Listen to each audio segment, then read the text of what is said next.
அடுத்த கேள்வி 171. இதுல மொத்தம் 5 கூற்றுகள் இருக்கு. கூற்றுகளை கவனி. தெய்வீகம் தேசியம் ஆகிய இரண்டையும் இரு கண்ணாக போற்றியவர் பசும் பொன்னார். தெய்வீகம் தேசியம் ஆகிய இரண்டையும் இரு கண்ணாக போற்றியவர் யார் அப்படின்னா பசும் பொன்னார்.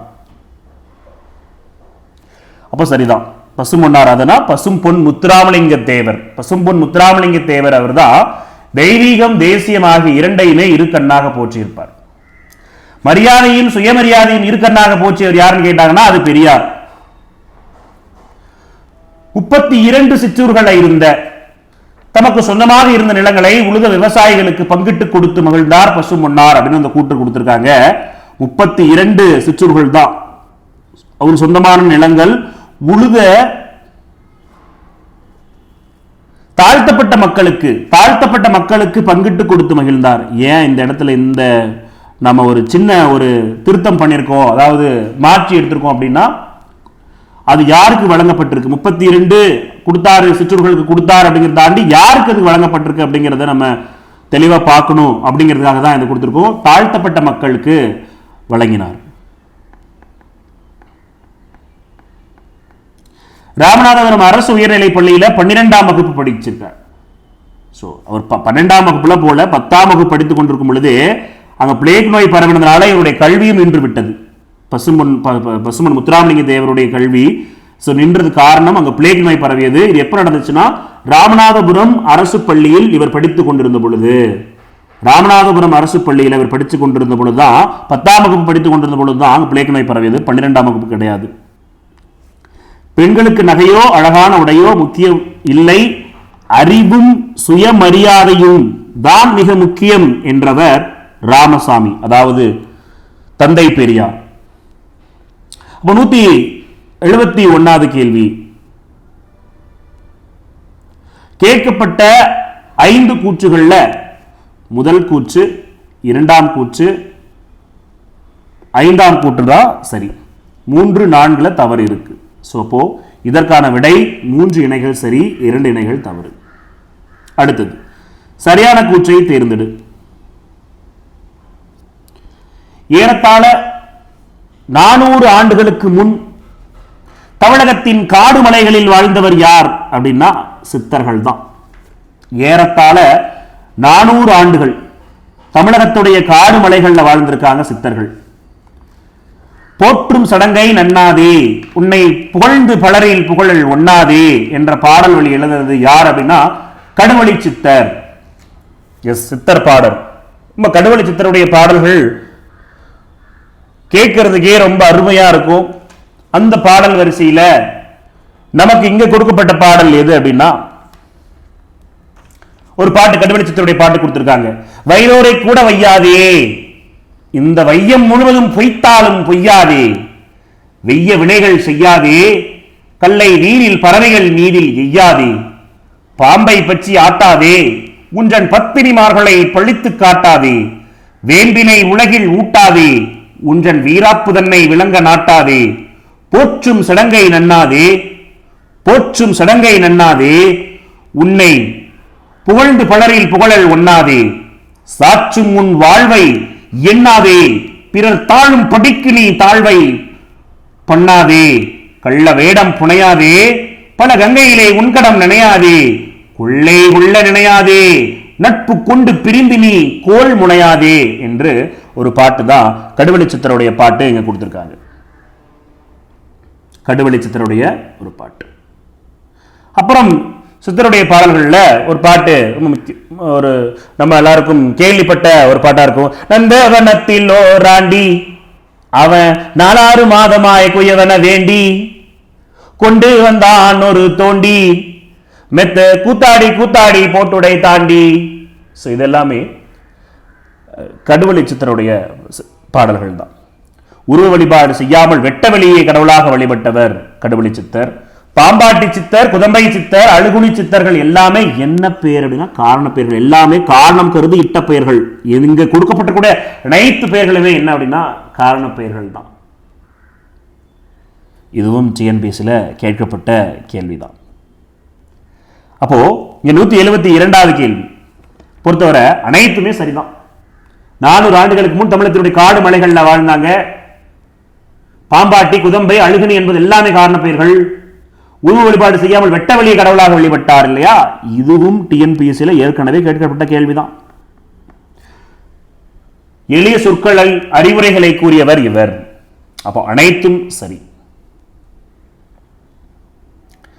சங்க இலக்கியம் 2000 ஆண்டுகள் பழமை உடையது.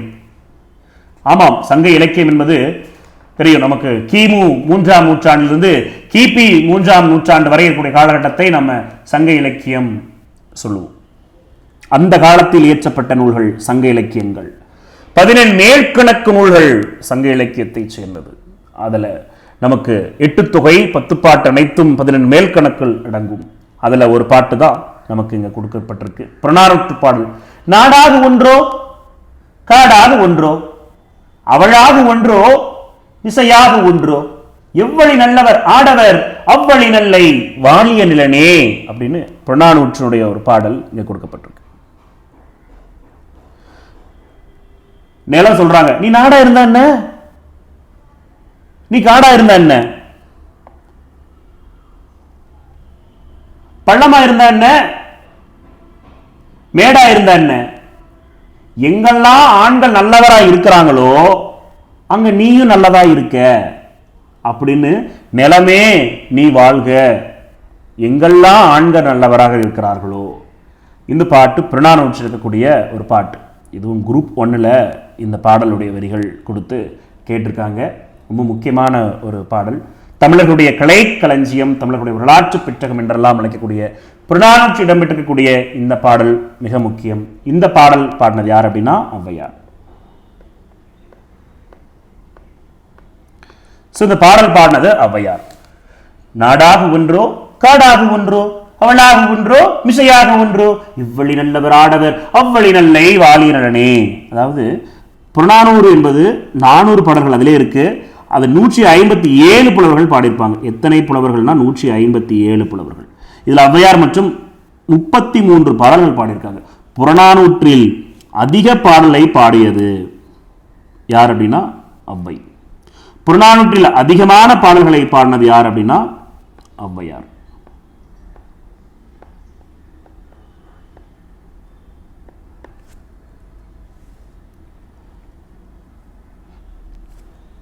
அப்போ சங்க இலக்கியம் 2000 ஆண்டு பழமையுடையது. நாடாக ஒன்று காடாக ஒன்று அவளாக ஒன்று பாடல் வரி புறநானூற்று பாடல் வரி. புறநானூறு 157 பாடல்கள் பாடப்பட்டது. அதில் ஔவையார் 33 பாடல்கள் பாடியிருக்காங்க. அதிகமான பாடல்கள் புறநானூற்றில் பாடினது இவங்க தான். ஸோ அனைத்தும் சரி. கொடுக்கப்பட்ட கூற்றுகள் அனைத்தும் சரியாக கொடுக்கப்பட்டிருக்கு. அடுத்த கூற்று பார்க்கலாம். தாராபாரதியுடைய பாடல் வரிகள். அருமையான ஒரு பாடல் வரிகள் எழுதினவர். இளைஞர்களுக்கு மிக முக்கியமாக ஒரு மோட்டிவேஷனாக இருக்கக்கூடிய பாடல் வரிகள் யார் எழுதியிருக்காங்கன்னா தாராபாரதியுடையது. தாராபாரதி எழுதின பாடல்.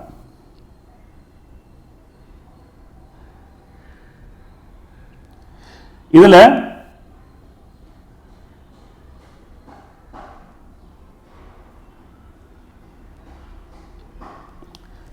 காயும் கனியும் விளையாகும் நம் கனவும் ஒரு நாள் நனைவாகும் அப்படிங்கிற பாட்டை யார் எழுதினது அப்படின்னா இது தாராபாரதியுடைய பாடல் வரிகள் கொடுத்து கேட்டிருக்கோம்.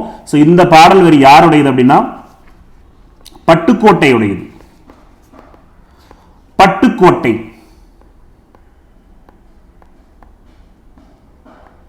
பட்டுக்கோட்டை கல்யாண சுந்தரம் மக்கள் கவிஞர் என்றெல்லாம் அழைக்கப்படுபவர். மக்கள் கவிஞர் பட்டுக்கோட்டை கல்யாண சுந்தரம். செய்யும் தொல்லே தெய்வம் அந்த திறமைதான் நமது செல்வம், கையும் காலும் தான் உதவி கொண்ட கடமைதான் நமக்கு பதவி, பயிரை வளர்த்தால் பலனாகும் அது உயிரை காக்கும் உணவாகும், வெயிலே நமக்கு துணையாகும் இந்த வேர்வையில் எல்லாம் இதையாகும், தினம் வேலையுண்டு குலமானம் உண்டு வருங்காலம் உண்டு அதை நம்பிடுவோம், காயும் ஒரு நாள் கனியாகும் நம் கனவும் ஒரு நாள் நினைவாகும், காயும் கனியும் விளையாகும் நம் கனவும் நினைவும் நிலையாகும், உடல் வாடினாலும் பசி மீறினாலும் வழி மாறிடாமலே வாழ்ந்துடுவோம் என்று பட்டுக்கோட்டை கல்யாண சுந்தரனுடைய பாடல் வரி தான் இது. நம்ம கேட்க கேள்வி தாராபாரதியுடைய பாடல் வரிகள்ல தவறானது எது அப்படின்னா இதுதான்.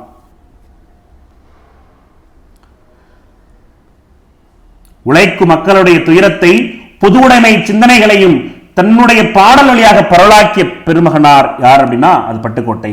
தாராபாரதியுடைய பாடல்கள் இங்க கொடுத்திருக்காங்க. இதுல மீதி மூன்றுமே தாராபாரதியுடையதான். பாருங்க, உட்கார் நண்பா இழந்தானா, நீ ஒதுங்கி வாழ்வது சரிதானா, சுட்டு விரல் நீ சுருங்குவதா, உன் சுயபல உனக்குள் ஒடுங்குவதா, புல்லாய் பிறந்தே நான் என்று நீ புலம்ப வேண்டாம், நெல் கூட புள்ளி நிலத்தை சேர்ந்ததுதான், அது பூமியின் பசியை போக்கவில்லை, கடலில் நான் ஒரு துளி என்று நீ கரைந்து போவதில் பயன் என்ன, கடலில் நான் ஒரு முத்தென்று நீ காட்டு உந்தன் தலை தூக்கு, வந்தது யாருக்கும் தெரியாது, நீ வாழ்ந்ததை உலகம் அறியாது, சந்ததி கூட மறந்துவிடும், உன் சரித்திரம் யாருக்கு நினைவு வரும், திண்ணைதானா உன் தேசம், உன் தெருவென்றாயா உன் உலகம், திண்ணையை இடித்து தெருவாக்கு, உன் திருவை மேலும் விரிவாக்கு, எத்தனை உயரம் இமயமலை, அதில் இன்னொரு சிகரம் உனது தலை, இத்தனை ஞானியர் பிறந்த தரை, நீ இவர்களை விஞ்சிட என்ன தடை, பூமி பந்து என்ன விலை, உன் புகழை தந்து வாங்கும் விலை, நாம் இப்பொழுதே புறப்படுவோம், வா நல்லதை எண்ணி செயல்படுவோம் என்று இந்த பாடல் ரொம்ப ரொம்ப பிரசித்தி பெற்ற ஒரு தாராபாரதியுடைய பாடல். அதுதான் இதுல கொடுக்கப்பட்டிருக்க எல்லாமே இந்த பாடலுடைய லைன்ஸ்ல தான் நம்ம எடுத்து கொடுத்திருக்கோம். இந்த மூன்று கூட்டுமே தாராபாரதியுடையது. எழுச்சி மிக்க கவிதைகள் எழுதுவதில் வல்லவர் என்று சொல்லக்கூடியவர் இவர். வெறுங்கை என்பது மூலதனம், உன் விரல்கள் பத்தும் மூலதனம் என்று கூறியவர். நிறைய நூல்கள், புதிய விடியல்கள், இது எங்கள் கிழக்கு, தாராபாரதியுடைய நூல்கள், புதிய விடியல்கள், புதிய விடியல்கள், இது எங்கள் கிழக்கு,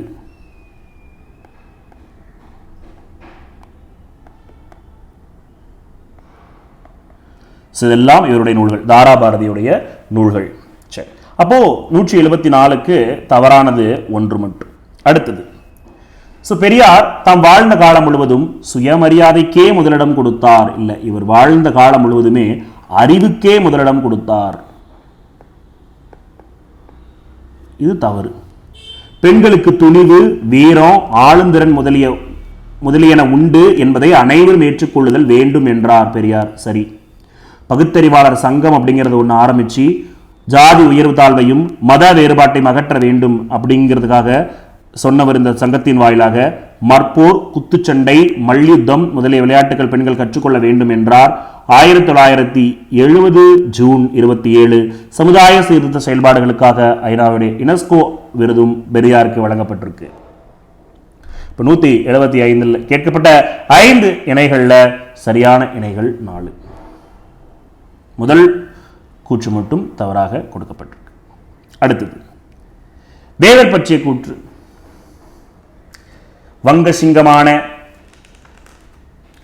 வங்கசிங்கமான நேதாஜி சுபாஷ் சந்திரபோஸ் அவர்களை தன்னுடைய அரசியல் வழிகாட்டியாக கொண்டார். யார் அப்படின்னா தேவர்.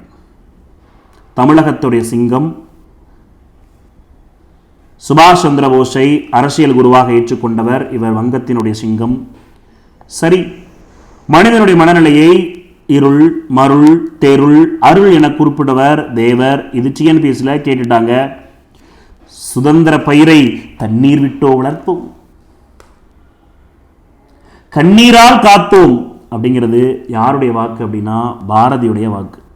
பாரதி அவருடைய வாக்கு தான் இந்த சுதந்திர பயிரை தண்ணீர் விட்டா வளர்த்தோம், கண்ணீரால் காத்தோம் என்பது பாரதியுடைய வழக்கு. இவருடைய இதழ் அப்படிங்கிறது இல்லை. ஸோ இவரை வந்து சன்மார்க்க சண்டமாரதம் என்று குறிப்பிடுவார்கள். வேதாந்த பாஸ்கர்,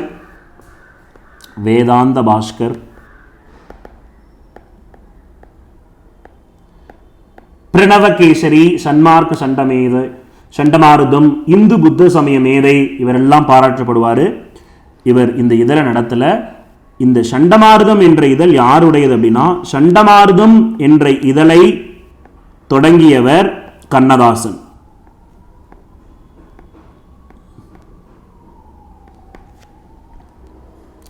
அப்போ நமக்கு தேவர் பற்றிய கூற்றுகள்ல முதல் கூற்றும் 2 மட்டும் சரி, 3, 4 தவறு. 2 இணைகள் சரி. அடுத்தது, அடுத்த ஒரு கூற்று தேவர் பற்றி ஒரு 6 கூற்றுகள் கேட்கப்பட்டிருக்கு.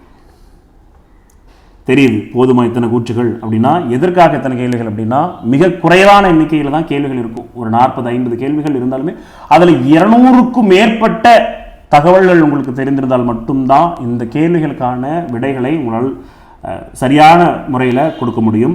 ஸோ அதற்காகத்தான் இவ்வளவு கேள்விகள், இந்த அளவுக்கு நம்ம ப்ராக்டிஸ் எடுத்து பயிற்சி எடுத்தால் மட்டும் இந்த டிஎன்பிஎஸ்சிக்கான இந்த வேலைவாய்ப்பை பெறுவதற்கான சாத்தியக்கூறுகள் அதிகம் இருக்க பட்சத்தினால தான் ஸோ நம்ம இந்த மாதிரியான ஒரு கடினமான ஒரு கேள்வித்தாளை கையாண்டிருக்கிறோம். இதை பார்த்து பயப்பட வேண்டாம். இதை எப்படி நம்ம அணுகுமுறை கொள்வது அப்படிங்கிறத மட்டும் நீங்கள் ஞாபகப்படுத்தி அதற்கேற்றார் போல் உங்களுடைய பயிற்சியை துவங்குங்க. ஸோ சரியான கூற்று 177. தேவர் விருப்பத்திற்கு இணங்க மதுரைக்கு வந்தாரு நேதாஜி சுபாஷ் சந்திரபோஸ். சரி, எப்போ வந்தாருன்னா செப்டம்பர் மாதம் 6ஆம் தேதி 1939. இங்கு 9-6 கொடுத்துருக்கோம், தவறு. 6-9-1939 தான் இவர் வருகை புரிந்திருப்பார். பனை மரத்திலிருந்து விழுந்து பிழைத்தவனும் உண்டு, வயல் வரப்பில் விழுக்கி விழுந்து இறந்தவனும் உண்டு என்று கூறியவர் தேவர். வட இந்தியாவில் வாய்ப்பூட்டு சட்டம் போடப்பட்டது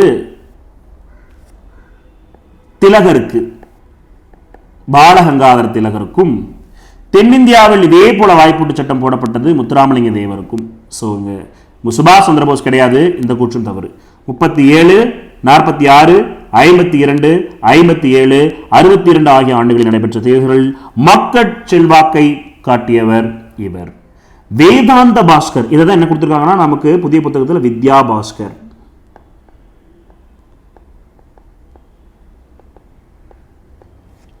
வித்யா பாஸ்கர், பிரணவகேசரி, இந்து புது சமய மேதை என பலவாறாக பாராட்ட பெற்றவர் தேவர். 1995 அஞ்சல் தலை நடுவண் அரசு வெளியிட்டு சிறப்பித்திருக்கிறது.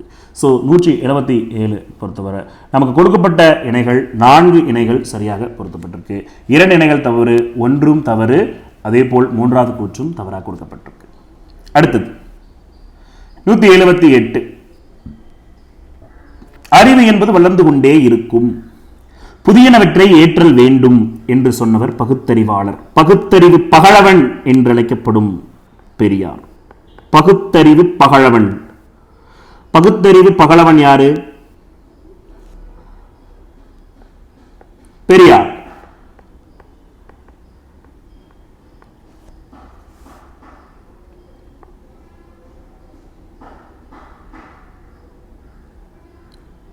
பகுத்தறிவு செம்மல்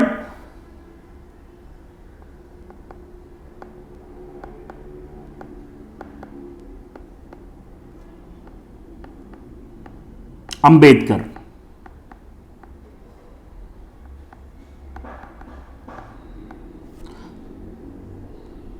பகுத்தறிவு கவிராயர்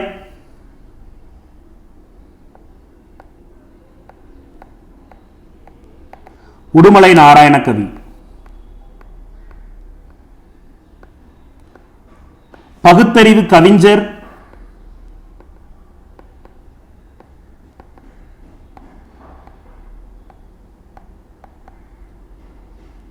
பாரதிதாசன். இப்படி பகுத்தறிவுல நிறைய பேர் இருக்கு. இதெல்லாம் ஒரே இடத்துல எழுதி நீங்க அதை அப்படி நினைவு வச்சுக்கோங்க. ஸோ அறிவு என்பது வளர்ந்து கொண்டே இருக்கும், எனவே புதியனவற்றை ஏற்றல் வேண்டும் என்றவர் பகுத்தறிவாளர் பெரியார். சரி.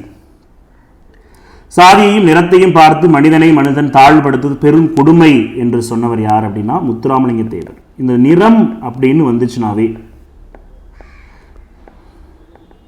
இந்த நிறம் அப்படிங்கிற வார்த்தை உங்களுக்கு வந்துச்சுனாவே, ஜாதியை பற்றின நிறம் அப்படிங்கிற வார்த்தை வந்துச்சுனாவே இதுக்கான ஹிண்ட் என்ன அப்படின்னா முத்துராமலிங்க தேவர்.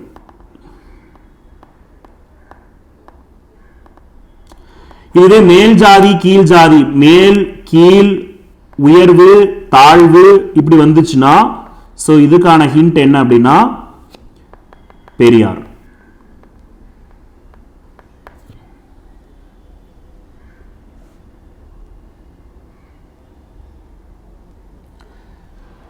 அப்போ இதற்கான விடை முத்துராமலிங்கர். 2வது கூற்றும் தவறு. தம் வாழ்நாள் 8600 நாட்கள் 12,13,000 கிலோமீட்டர் தொலைவு பயணம் செய்திருக்காரு கொடுத்திருக்காங்க. 12,13,000 கிடையாது, 13,12,000 கிலோமீட்டர் தொலைவு பயணம் செய்திருப்பார். தவறு. 10,700 கூட்டங்கள், 21,400 மணி நேரம் மக்களுக்காக உரையாற்றியவர். 1978 அஞ்சல் தலை இவருக்கு. அப்போ இந்த கூற்று மொத்தம் 5 கூற்றுகள்ல 1 சரி, 2, 3 தவறு, 4, 5 சரி. அப்ப 3 இணைகள் சரியாக இருக்கு. அடுத்து பெரியார் பற்றிய இன்னொரு கேள்வி. பெரியார் மற்றும் தேவர்கள் பற்றின அவங்களுடைய பிறப்பு இறப்பு, அவங்களுடைய பெற்றோர்கள் பற்றின கேள்வி. 179 1879 செப்டம்பர் 17 பிறந்து 1973 டிசம்பர் 24 மறைந்தவர். வெங்கடப்பருக்கும் சின்னத்தாயம்மாளுக்கும் மகனாக பிறந்தவர். இது பெரியார் பற்றி. தேவர் பற்றி 1908 அக்டோபர் 30 பிறந்து 1963 அக்டோபர் 30 மறைந்திருக்கிறவர் தேவர். இவருடைய பெற்றோர் தந்தை உக்கிரபாண்டியனார், தாயார் இந்திராணி அம்மையார். இதுவும் சரி. அப்ப 179 4 இணைகளுமே சரியாகத்தான் கொடுக்கப்பட்டிருக்கு. அடுத்தது வெய்யவினை என்றால் துன்பம் தரக்கூடிய செயல். சாற்றும் என்றால் புகழ்ச்சியாக பேசுவது.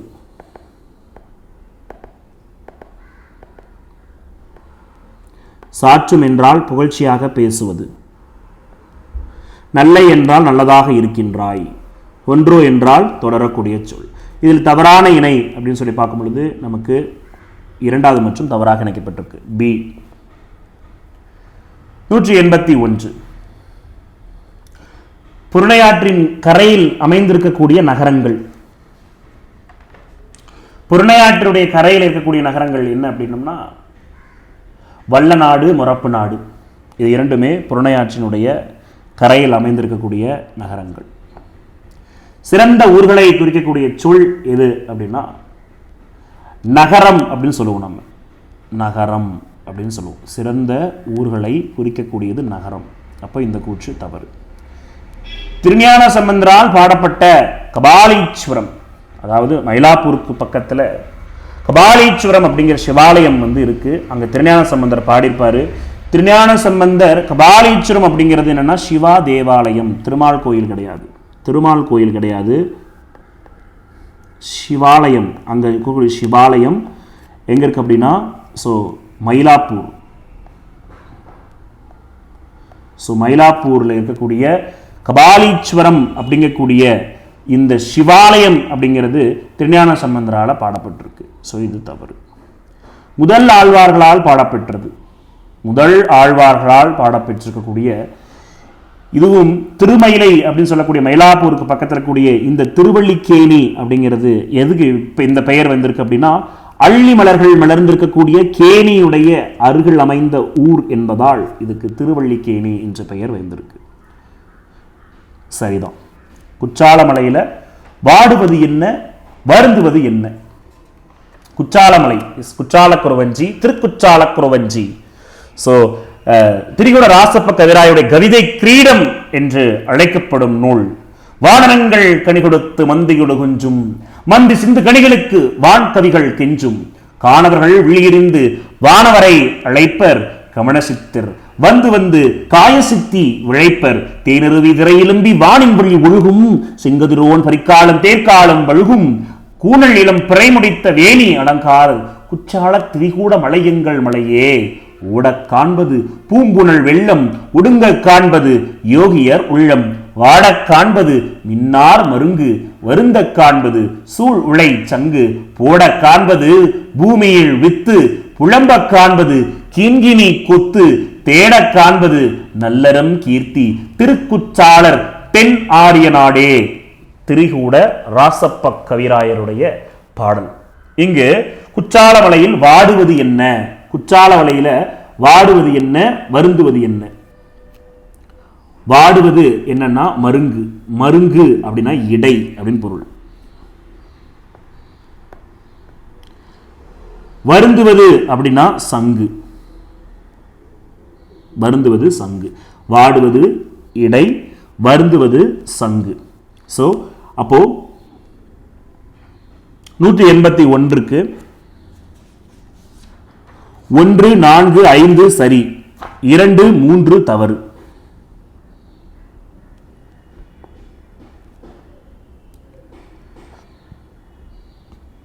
அடுத்தது சரியான கூற்று. டம்ளர் என்பது குடவை, குவளை. டம்ளர் என்றால் தமிழ் சொல் குவளை. இது எழுத்துப்பிழை இருக்கக்கூடிய ஒரு வாக்கியம். கற்பூரம் ஏற்றி இறைவனை வழிபடுவது இயல்பு என எழுதக்கூடாது. அப்போ இது சரியாக இருக்கான்னு கேட்டோம்னா இதில் எழுத்துப்பிழை இருக்கு. கற்பூரம் அப்படின்னு தான் எழுதணும். இறைவன் எழுதக்கூடாது, எழுதக்கூடாது அப்படிதான் எழுதணும். ஸோ அப்போ இந்த கூற்றும் தவறு, இதுவும் தவறு. வெயிலே நமக்கு துணையாகும், இந்த வேர்வையெல்லாம் விதையாகும் என்ற பாடல் வரிகளுக்கு உரியவர் யார் அப்படின்னம்னா, இந்த பாடல் வரியை எழுதினது பட்டுக்கோட்டை கல்யாண சுந்தரம்.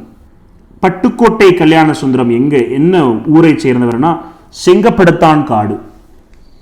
பட்டுக்கோட்டை கல்யாண சுந்தரம் என்ன ஊர்னா செங்கப்படுத்தான் காடு, செங்கப்படுத்தான் காட்டை சேர்ந்தவர்.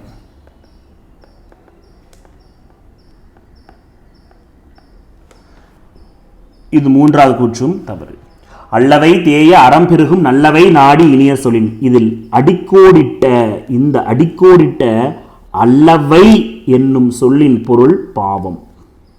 ஆற்று நீராலும் மறை நிழலாலும் உணவுப் பொருட்கள் விளைகின்றன, உழவரை இந்த தமிழ்நாடு பாராட்டி மகிழ்ந்தது என்று தமிழ் விருந்து என்ற நூலில் சொல்லின் செல்வரான ராப்பி சேதுப்பிள்ளை கூறுகிறார்.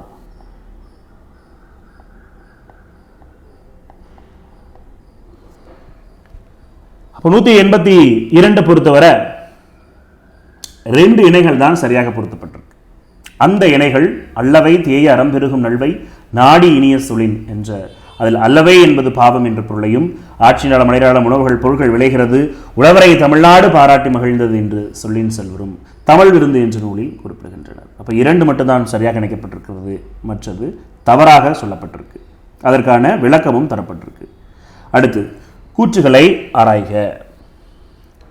திருவல்லிக்கேணிக்கு மேற்கே ஒரு மேடு, வடக்கே ஒரு மேட்டின் அருகில் பெரும் பள்ளமாக காணப்பட்டது நரிமேடு என்று அழைக்கப்படுகிறது, தவறு. அரிசிலாரின், அரிசிலாரின், அரிசிலாரின் தென்கரையில் உள்ள தாராசுரம் ஐராதீஸ்வரர் கோயில் 800 ஆண்டுகளுக்கு முன் 2ஆம் ராஜராஜனால் கட்டப்பட்டது.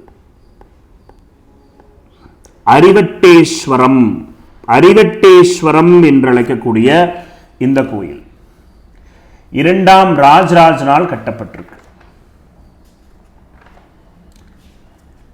800 ஆண்டுகளுக்கு முன் கட்டப்பட்ட ஒரு கோயில்.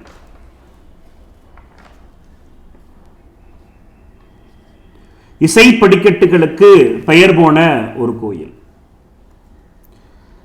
தாராசுரம் ஐராதீஸ்வரர் கோயில் 2004 யுனெஸ்கோவால் அங்கீகரிக்கப்பட்ட ஒரு கோயில். அழகு கலைகள் எத்தனை வகைப்படும்னா 5 வகைப்படும். அது கட்டடக்கலை, சிற்பக்கலை, கவின்கலை கிடையாது, ஓவியக்கலை, இசைக்கலை, காவியக்கலை என்று அழகு கலைகள் 5 வகைப்படும். இதுவும் தவறு. சோழர்கள் ஆட்சி செய்த பகுதி கலைகளுடைய விளைநிலம்தான். சிற்பக்கலை, கட்டிடக்கலை கொளிக்கக்கூடிய பகுதியாகவும் இருக்கு. சரி, அப்போ 183வது கேள்வி பொறுத்தவரை நமக்கு இந்த 4வது கூற்று மட்டும்தான் சரியா பொருத்தப்பட்டிருக்கு. மீதி 1லையும் தவறுகள் இருக்கு, 2வது கூற்றிலும் தவறுகள் இருக்கு, 3வதுலையும் தவறுகள் இருக்கு. அடுத்தது 184. ஒரு உண்மையான அணிகலன்களாக விளங்குவது என்று வள்ளுவர் சொல்வது என்ன அப்படின்னம்னா, உண்மையான அணிகலன் என்று சொல்வது பணிவு இன்சொல். இதுதான் உண்மையான அணிகலன்கள். மற்ற அணிகலன்கள் அணிகலன்கள் ஆகா அப்படின்னு சொல்லியிருப்பாரு. பணிவுடையான் இன்சொல் ஆதல் ஒருவருக்கு அணியல்ல மற்றும் பிற அப்படின்னு சொல்லியிருப்பாரு. பணிவும் இன்சொல்லும் தான் ஒருவனுக்கு உண்மையான அணிகலன்களாக விளங்குகிறது அப்படின்னு வள்ளுவர் சொல்றார். சரி, மேரிக்குவிரி அவருடைய கணவர், அதாவது ரேடியம் அப்படிங்கக்கூடிய தனிமப் பொருளை கண்டுபிடிச்சிருப்பாங்க. முதல்ல புளோனியம் கண்டுபிடிச்சிருப்பாங்க.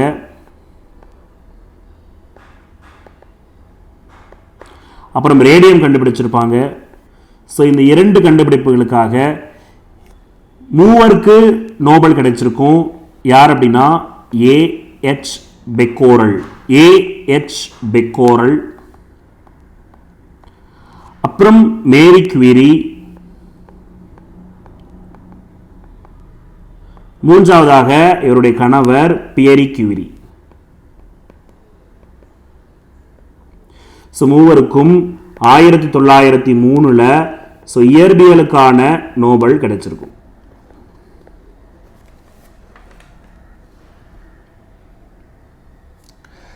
மேரி குவீரி அவர் கணவன் இணைந்து நோபல் பரிசு 1903 வாங்கியிருக்காரு. சரி. உழவர் ஏரடிக்கும் சிறுகோளே அரசரது ஆட்சி நடத்தும் செங்கோல் என்று கூறியவர் கம்பர். வீணில் உண்டு கலித்திருப்போரை நிந்தனை செய்வோம் என்று பாரதி சொன்னாரு. பாரதியுடைய மற்றொரு பெயர் தேசிய கவி. இந்து கரெக்ட். மேல் முதல் கூற்று கம்பர் வந்திருக்கணும். இது தவறா போனதுனால இந்த ஒட்டுமொத்த கூற்றும் தவறுக்கு போயிடுச்சு. தாராசுரம் கோயிலுடைய முன் தோற்றம் அதனுடைய இருபுறமும் யானையும் குதிரையும் பூட்டிய ரதம் போல் அமைந்த மண்டபமும் வான்வெளி ரகசியத்தை காட்டுகிறது என்று சொன்னவர் காரல் ஷேக்கன்.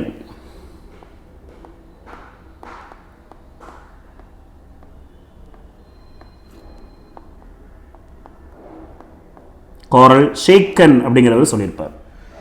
அப்போ நான்காவது கூற்றும் காரல் மேஷன் கிடையாது, ஷேக்கன். இது தவறு.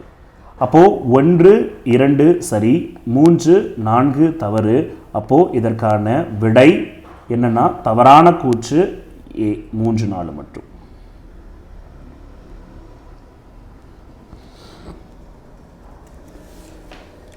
கடற்கரையில் உருவாக்கக்கூடிய நகரங்கள் பாக்கம் எனவும், கடற்கரையில் உருவாக்கக்கூடிய நகரங்கள் பாக்கம் அப்படின்னு சொல்லுவோம். நகரங்கள் பட்டினங்கள் எனவும்,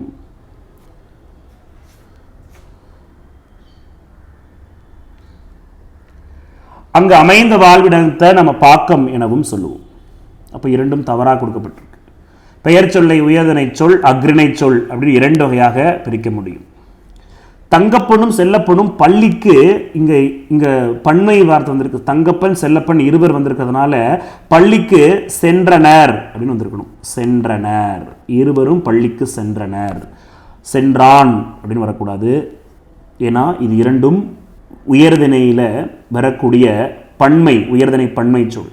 அதனால சென்றான் அப்படின்னா அது ஒருமையாயிடும், பன்மையில் வராது. சென்றன அப்படின்னு வந்தால் அது அக்ரிணை பொருளை குறிச்சிடும். அதனால் தங்கப்பனும் செல்லப்பனும் பள்ளிக்கு சென்றனர் அப்படின்னு வந்திருக்கணும். இந்த இரண்டுமே தவறு. தேசிய ஒருமைப்பாட்டு நாள் நவம்பர் 19. அது இந்திரா காந்தியினுடைய பிறந்த தினமும் நவம்பர் 19 தான். ஸோ நவம்பர் 19 தேசிய ஒருமைப்பாட்டு தினம். சொல்லின் முதலிலும் இறுதியிலும் நின்று வினாப்பொருளை தரக்கூடிய வினா எழுத்துக்கள் 5 கிடையாது, அது தவறு. காயசித்தி என்பது மனிதர்களுடைய இறப்பை நீக்கி காக்கக்கூடிய மூலிகை வகை. அது மனிதர்களுடைய இறப்பை நீக்கக்கூடியது. அப்போ 185 2 சரி, 4 சரி. அப்போ 2 இணைகள் மட்டும்தான் சரியாக பொருத்தப்பட்டிருக்கு, மற்ற அனைத்தும் தவறாக கொடுக்கப்பட்டிருக்கு.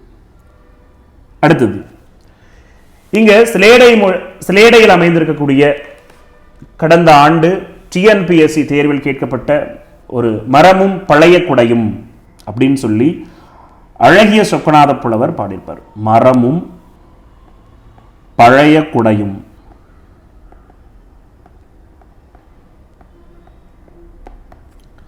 பிஞ்சு கிடக்கும் பெருமலைக்கு தாங்காது, மிஞ்ச அதனுள் வெயில் ஒழுகும், தஞ்சம் என்றோ வேட்டது அருள் முத்து சுவாமி துரை ராசேந்திரா கேல், கொட்டு மரம் பீச்சல் குடை.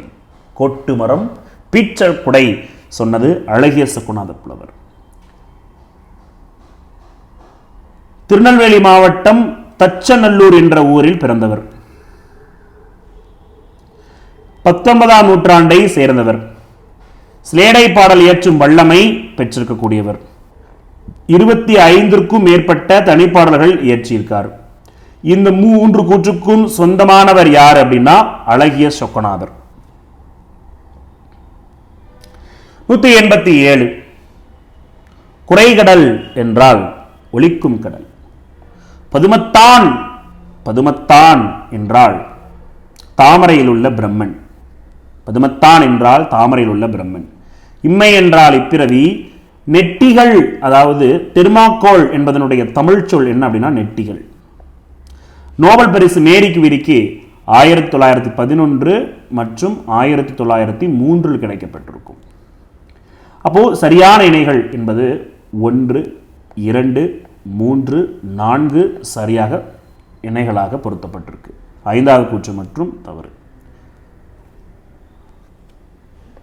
புலம்பில் ஒலி கேட்டது குழந்தையின் காலிலும் கிண்கிணில் இருந்து வருவது.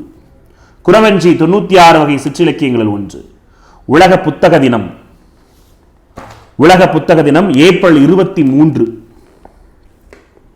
ஏப்ரல் 23. கொடிநாள் ஏப்ரல் 7, டிசம்பர் 7. கொடிநாள் என்பது டிசம்பர் 7. டிசம்பர் 7. உலக புத்தக தினம் ஏப்ரல் 23.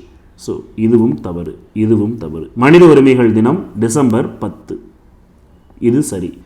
அப்போ 3, 4 தவறு, 1, 2, 5 சரி. அப்போ 3, 4 தவறு. இது சி, விடை சி என்பது இதற்கு பொருந்தும். அடுத்தது, துன்பத்தை நகைச்சுவையாக சொல்லக்கூடிய வல்லவர் என்ற பெருமை யாருக்கு இருக்கு அப்படின்னா, ஒரு புலவருடைய தொழில் எப்படியாப்பட்ட தொழில் அப்படின்னு சொல்லி, அதாவது தன்னுடைய துன்பத்தை கூட நகைச்சுவையாக இந்த பாடல் வழியாக சொல்லியிருப்பாரு. ஒரு தனிப்பாடல் வாயிலாக ராமச்சந்திர கவிராயர் இயற்றின கள்ளைத்தான் மண்ணைத்தான் காய்ச்சித்தான் குடிக்கத்தான் கற்பித்தானா, இல்லைத்தான் பொன்னைத்தான் எனக்குத்தான் கொடுத்துத்தான் ரச்சித்தானா, அள்ளைத்தான் சொல்லைத்தான் ஆரத்தான் நோவத்தான் ஐயோ எங்கும் பிள்ளைத்தான் திறக்கத்தான் பதுமத்தான் புவியில் தான் பண்ணினானே, விளக்கம் வரும் சில நேரம் குமரகண்ட வெளிப்பு வரும் சில நேரம், வலியச் செய்ய கணக்கு வரும் சில நேரம், வேட்டை நாய் போல் கடிக்க வரும் சில நேரம், கையவருக்கு எல்லாம் இணக்க வரும் படி தமிழை பாடி பாடி எத்தனை நாள் திரிந்து திரிந்து உழல்வேன் ஐயா, குணக்கடலே அருட்கடலே அசுரரான குறைக்கடலை வென்ற பரங்குன்றுலானே என்று புலவருடைய தொழில் எப்படி இருக்கு. அதாவது கல்லு மண்ணை தான் காய்ச்சி தான் குடிக்கத்தான் இல்லை சொல்லி கொடுத்தானா, இல்லை பொண்ணுதான் எனக்கு கொடுத்து தான் ரச்சித்தானா அப்படின்னு சொல்லி அவங்களுடைய துன்பத்தை நகைச்சுவையாக சொல்லியிருக்காரு. இந்த தனிப்பாடல் அப்படிங்கிறதன் வாயிலாக யார் அப்படின்னா ராமச்சந்திர கவிராயன். கொச்சுமரம் பீச்சல் குடை. பீச்சல் குடை என்பது எதற்கு ஒப்புமைப்படுத்தி சொல்லியிருக்காங்கன்னா, மரத்திற்கு ஒப்பானதுன்னு சொன்ன பாடியவர் அழகிய சொக்கநாத புலவர். வேணி அப்படின்னா சடை அப்படின்னு பொருள். ஆழ்வார்களை சிறந்த ஆழ்வார் தான் ஷடகோபன். இவர் பிறந்த ஊர் ஆழ்வார் திருநகரி அப்படின்னு சொல்றாங்க. திருவண்ணாமலை காஞ்சி திருக்காலத்தி சீகாலை சிதம்பரம் நின்னாரூர் காஞ்சி என்ற பாடல் வரி இடம்பெற்றது திருக்குற்றால குறவஞ்சி. இந்த முரப்பு நாடு பாண்டி மண்டலம் தான், அதில் மருதாந்தக மட்டம்லாம் கிடையாது. பாண்டி மண்டலத்திற்கு கூடியதான் முரப்பு நாடு. இதில் 6வது கூற்றும் தவறு. அப்போ இங்க கொடுக்கப்பட்டதுல முதல் கூற்று சரியாக கொடுக்கப்பட்டிருக்கு, 2வது கூற்று சரியாக கொடுக்கப்பட்டிருக்கு, 3 தவறு, 4 சரி, 5 சரி, 6 தவறு. அப்போ இதில் எத்தனை இணைகள் சரியாக பொருத்தப்பட்டிருக்கு அப்படின்னு சொல்லி பார்த்தோம் அப்படின்னா, இதில் 4 இணைகள் சரியாக பொருத்தப்பட்டிருக்கு, 2 தவறு. கடைசி கேள்வி, திருக்குறளுடைய இங்க சீர்கள் மாற்றி கொடுத்திருப்போம். அந்த திருக்குறளுடைய சீர்களுடைய அமைப்பை பொறுத்து நம்ம இந்த எந்த சரியாக என்ன குறள் பொருத்தப்பட்டிருக்கு அப்படின்னு சொல்லி பார்க்கலாம். இன்சொல் இனிதின்றல் காண்பன் வன்சொல் எவன் குலோ வழங்குவது அப்படின்னா, இதுக்கான சரியான அடி இன்சொல் இனிதின்றல் காண்பன் வன்சொல் அப்படி வரக்கூடாது. காண்பன் எவன் கொலோ, எவன் கொலோ வன்சொல் வழங்குவது அப்படின்னு வந்திருக்கணும். இன்சொல் இனிதின்றல் காண்பன் எவன் கொலோ வன்சொல் வழங்குவது தவறு. நயனீன்று நன்றி பயக்கும் பண்பின்று ஈன்று பயன்தலை பிரியாச்சொல். அப்போ இதுல பாருங்க, நயனீன்று நன்றி பயக்கும் பயன் ஈன்று பண்பின் தலை பிரியாச்சொல் அப்படின்னு வந்திருக்கணும். அப்போ இதுவும் தவறு. அகனமர்ந்து ஈதலின் நன்றே இன்சொலன் முகனமர்ந்து ஆகப்பெறின் கொடுத்திருக்காங்க, தவறு. அகனமர்ந்து ஈதலின் நன்றே முகனமர்ந்து இன்சொலன் ஆகப்பெறின் வந்திருக்கணும், இதுவும் தவறு. பணி உடையான் இன்சொல்லன் ஆதல் ஒருவருக்கு அணியல்ல மற்ற பிற அப்படின்னு இது மட்டும் சரியா கொடுக்கப்பட்டிருக்கு. சோ அடுத்த குறள், சிறுமை நீங்கிய இன்சொல் இன்மையும் மறுமையும் இன்பம் தரும். அப்படின்னா இன்சொல் மறுமையும்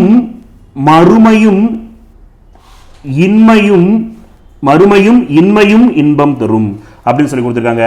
அப்ப 190வது கடைசி கேள்வியில நம்ம கொடுக்கப்பட்ட 5 திருக்குறள்ல 4வது திருக்குறள் மட்டும்தான் சரியாக பொருத்தப்பட்டிருக்கு, மற்ற அனைத்து திருக்குறளும் தவறு இருக்கு. அதனுடைய சீர் அடிப்படையில் திருக்குறள் நல்லா வாசிச்சுக்கோங்க.